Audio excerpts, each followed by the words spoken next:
तो आज मैं आपको एक अनोखी रहस्यमय कहानी सुनाऊंगा। अगर आप चैनल पर नए हैं तो अभी सब्सक्राइब कर ले तथा कहानी पूरा देखे। अंत में एक अनोखा रहस्य छुपा है। धन्यवाद। तो सुनिए।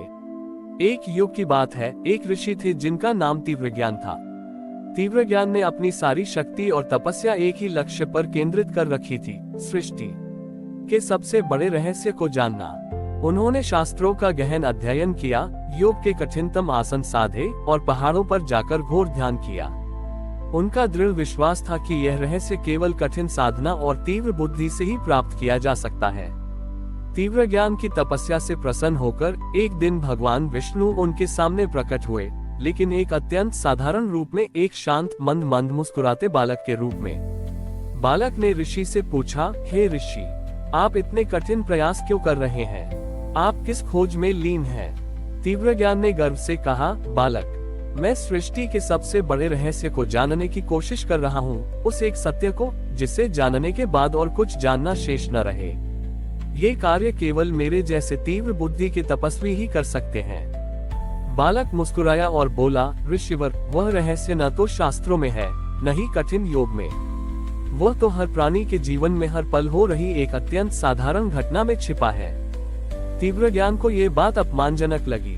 उन्होंने कहा, यह असंभव है। सबसे बड़ा सत्य इतना साधारण नहीं हो सकता। यदि तुम सच बोल रहे हो तो मुझे वह साधारण घटना दिखाओ। बालक ने कहा, ठीक है, मैं तुम्हें उस घटना का दर्शन कराने के लिए 3 दिन का समय देता हूँ। तुम इन 3 दिनों तक एक ही स्थान पर खड़े रहना, अपने चारों ओर देखना, लेकिन किसी भी जीव को दोष मत देना, न ही किसी पर अपनी बुद्धि का उपयोग करना।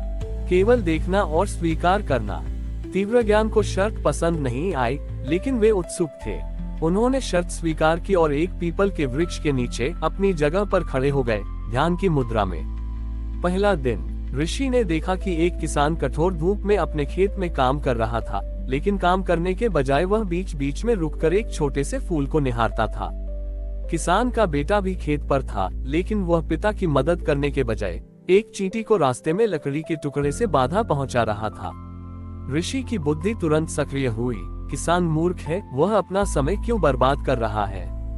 बेटा दुष्ट है, क्यों निर्दोष प्राणी को सता रहा है? जैसे ही उनके मन में दोष या तर्क आया, उन्हें लगा कि कोई अदृश्य शक्ति उन्हें पीछे धकेल रही है। उन्हें याद आया, दोष नहीं देना है, केवल स्वीकार करना है। दूसरा दिन, ऋषि ने देखा कि एक गरीब औरत नदी से पानी भरकर ला रही थी। रास्ते में एक शरारती कुत्ता आया और उसने उसके घड़े को ठोकर मार दी, जिससे सारा पानी जमीन पर गिर गया। औरत ने उस कुत्ते को डांटा नहीं, बल्कि उसने जमीन पर बिखरे पानी को देखकर हाथ जोड़ लिए और फिर से नदी की ओर चल पड़ी। ऋषि की बुद्धि ने फिर से सोचा, औरत कितनी भोली है। उसने अपना सारा परिश्रम क्यों व्यर्थ जाने दिया? ये तो अन्याय है। तुरंत ही उन्हें फिर से वह अदृश्य धक्का लगा। उन्हें याद आया, दोष नहीं देना है, केवल देखना है। तीसरा दिन, ऋषि ने देखा कि एक जंगली आग दूर के जंगल को जला रही थी। एक छोटा सा पक्षी अपनी चोंच में पानी की एक बूंद लाता, आग पर डालता और वापस उड़ जाता। वह ये काम बार बार कर रहा था, मानो उसे जरा भी फर्क न पड़ता हो कि उसकी एक बूंद से आग पर कोई असर नहीं पड़ रहा है। ऋषि की बुद्धि ने अंतिम बार विद्रोह किया, ये तो पागलपन है। पक्षी को पता है कि उसके प्रयास का कोई परिणाम नहीं होगा, फिर भी वह क्यों कर रहा है? ये तो सबसे बड़ी अज्ञानता है। इस बार धक्का इतना जोरदार था कि ऋषि लगभग गिर पड़े। तीसरा दिन समाप्त हुआ और वह बालक फिर से प्रकट हुआ। बालक ने पूछा, ऋषिवर, क्या आपने सृष्टि का सबसे बड़ा रहस्य देखा? तीव्रज्ञान ने झुककर कहा, हे बालक, मैंने 3 दिन केवल विसंगतियां देखी, समय बर्बाद करना, न्याय को अनदेखा करना और परिणामहीन प्रयास करना। मुझे कोई रहस्य नहीं मिला। तब बालक, जो स्वयं विष्णु थे, अपने दिव्य रूप में प्रकट हुए। विष्णु जी ने कहा, हे तीव्र ज्ञान, तुम अपने तीव्र ज्ञान के कारण ही रहस्य को नहीं देख पाए। तुम्हारी बुद्धि हर चीज में कारण और परिणाम खोजती रही, जबकि सबसे बड़ा रहस्य कारण और परिणाम से परे है। पहले दिन तुमने देखा, किसान आनंद के लिए रुका और बेटा सहजता से बाधा पहुंचा रहा था। दूसरा दिन, औरत ने घड़ा टूटने पर भी अधिकार नहीं जताया और पानी को भी एक तरह का दान माना। तीसरा दिन, पक्षी जानता था कि वह आग नहीं बुझाएगा, लेकिन वह अपना कर्तव्य पूरा कर रहा था। सबसे बड़ा रहस्य यह है, जीवन का कोई भी कार्य प्रेम, दया या कर्तव्य परिणाम की गारंटी के बिना भी सहजता से और निस्वार्थ भाव से किया जाता है। यही कर्म की सबसे शुद्ध अभिव्यक्ति है और यही हर प्राणी में मेरे अस्तित्व का सबसे साधारण और सबसे बड़ा प्रमाण है। विष्णु जी ने कहा, तुम्हें वह रहस्य तुम्हारी बुद्धि में नहीं बल्कि बिना तर्क के स्वीकार करने निर्दोष दृष्टि में दिखाई दिया। जब तुमने दूसरों को दोष देना छोड़ा, तब तुमने जीवन की सहज सुंदरता और निष्कपटता को स्वीकार किया और वही मैं हूँ। तीव्र ज्ञान ने समझा कि सबसे बड़ा सत्य सबसे सरल होता है और उसे जानने के लिए तीव्र बुद्धि नहीं बल्कि विनम्र हृदय चाहिए। उन्होंने अपनी तपस्या का मार्ग बदल दिया और शेष जीवन हर प्राणी के कर्म को बिना दोष दिए केवल आनंद से स्वीकार करने में बिता दिया। तीव्र ज्ञान ऋषि ने अब अपनी गुफा और कठिन आसन त्याग दिए थे। वह गांव-गांव घूमते और लोगों को सिखाते कि जीवन के हर छोटे से छोटे कार्य को बिना किसी अपेक्षा या आलोचना के केवल सहज आनंद के साथ कैसे किया जाए। उनका यह नया दर्शन शीघ्र ही लोकप्रिय हो गया। लोग उनके पास आते, अपने जीवन के द्वेष, तर्क और जटिलताएं बत आते और ऋषि उन्हें केवल स्वीकार करने और दोष न देने का सरल मार्ग बताते।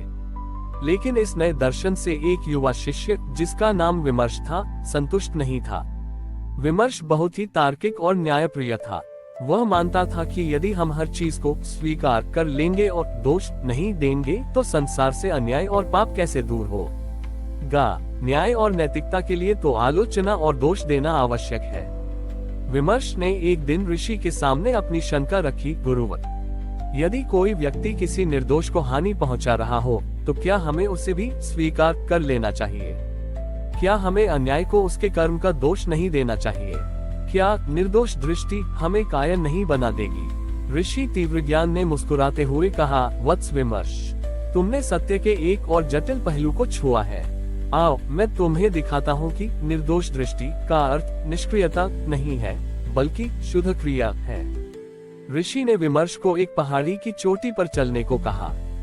जब वे ऊपर पहुंचे तो उन्होंने देखा कि नीचे एक शिकारी जाल बिछाकर एक हिरनी को पकड़ने की तैयारी कर रहा था। विमर्श तुरंत गुस्से से भर गया, देखिए गुरुवर, यह अन्याय है, हमें इसे रोकना चाहिए। ऋषि ने विमर्श को शांत रहने का इशारा किया और कहा, पहले देखो फिर कर्म करना।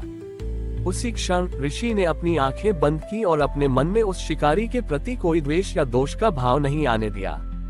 उन्होंने केवल शिकारी के मन की भूख और हिरनी की सहज स्वतंत्रता को समान रूप से स्वीकार किया।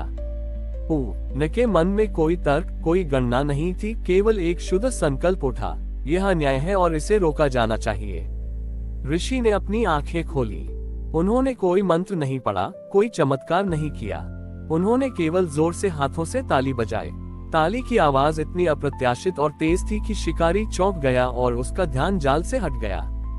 उसी पल हिरनी को मौका मिला और वह सुरक्षित रूप से झाड़ियों में भाग गई। विमर्श आश्चर्यचकित रह गया। उसने पूछा, गुरुवर, यह क्या था?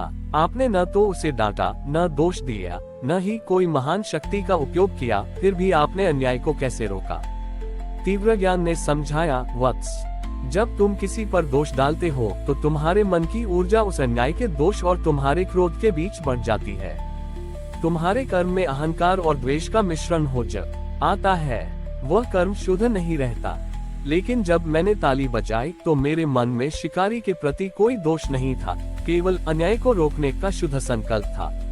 मेरी ताली कोई आलोचना नहीं थी, वह केवल एक शुद्ध क्रिया थी जो सीधे करुणा से निकली थी। यही निर्दोष क्रिया है। तुम अन्याय को दोष देने के बजाय केवल अन्याय को रोको। ये सबसे शक्तिशाली कर्म है क्योंकि इसमें द्वेष नहीं होता, केवल प्रेम और न्याय की आवश्यकता होती है। जब तुम किसी को दोष नहीं देते तो तुम शत्रु नहीं बनाते, बल्कि केवल सत्य को स्थापित करते हो। तुम्हारी ऊर्जा पूरी तरह से उस क्रिया में लगती है। विमर्श का भ्रम टूट गया। वह समझ गया कि निर्दोष दृष्टि का अर्थ निष्क्रियता नहीं बल्कि अहंकार मुक्त कार्रवाई है। ये हमें दुर्बल नहीं बल्कि शुद्ध संकल्प की शक्ति से भरती है। उस दिन से विमर्श ने अपने जीवन में न्याय के लिए लड़ना जारी रखा, लेकिन उसके हर कर्म में अब आलोचना का विष न बड़ी बल्कि शुद्ध संकल्प का अमृत था। इस प्रकार तीव्र ज्ञान ऋषि ने अपने ज्ञान के अंतिम चरण को अपने शिष्य तक पहुंचाया। निर्दोष दृष्टि शुद्ध कर्म को जन्म देती है और शुद्ध कर्म ही सच्चे न्याय की स्थापना करता है। हमारी और भी आध्यात्मिक एवं अनोखी कहानियां देखने के लिए हमारे चैनल पर जाएं तथा धार्मिक एवं पौराणिक अनोखी कहानियां हमारे चैनल पर है। कृपया जाके देखें तथा हमारे चैनल को सब्सक्राइब करके रखें और वीडियो लाइक जरूर करें। धन्यवाद।